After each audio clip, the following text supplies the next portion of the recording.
Eu sou o Cauã, tenho 5 aninhos, tô lavando ele da minha mãe, Brastemp 15 quilos. Tem uma dispensa pra tudo. Mostra onde que põe as coisas. Primeiro é o quê? Sabão líquido, sabão em pó, amaciante, alvejante, a bandejinha dela, o filtro, não pode abrir ele não. O agitador. E esse cesto dela é de quê? Não. E o vidro da tampa é o quê? Tem trava, a tampa Brastemp. Mãe, já tá saindo. Não, pois é, mas que vidro que é esse? Das Brastemp. Tem? Não sei. Não sei. Temperado. Temperado. É. Agora a máquina, liga ela. É aí que liga, aí é o quê? Isso é o trem de água que você quiser pôr. Nível, né? O nível de água. Aí esse roda aí. É a agitação dela, todas as agitações. É os modos, né, que você Os escolhe. modos. Esse primeiro botão aí é o quê? É o pra pôr os trem pra encher. O turbo. Centrifugar. Aí você vai pular a etapa, né? A vez que você quer só centrifugar. Molho longo, molho curto, molho lavar, enxaguar e centrifugar. Agora é ligar a máquina. Põe ela pra centrifugar, só pra mostrar. Centrifugar.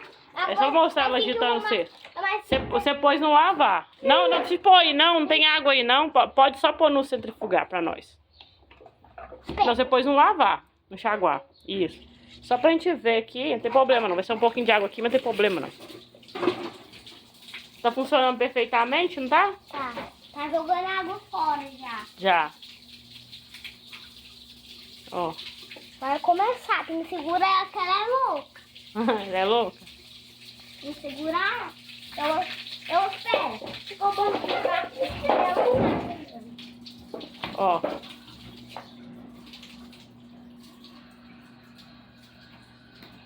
Quero ver sua cara, mostra a reação.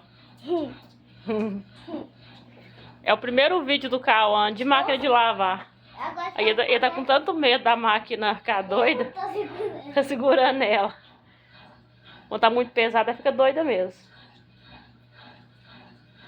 Ó.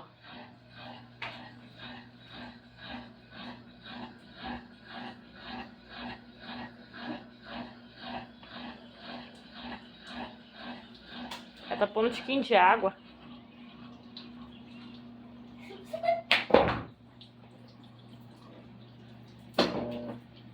Ó. Perfeita, né, Cauã? Ela já vai começar a pular assim depois. Já pode desligar, então ficou perfeito. Então tem perfeito funcionamento. Aí deu pausa antes de desligar por segurança, né, Cauã? Pra não sair. Então esse foi o seu primeiro vídeo, que ele vai fechar a máquina, porque a mamãe não gosta que a filha... Deixa a água escorrer mesmo? Não, mas pode fechar, não tem problema não, tá?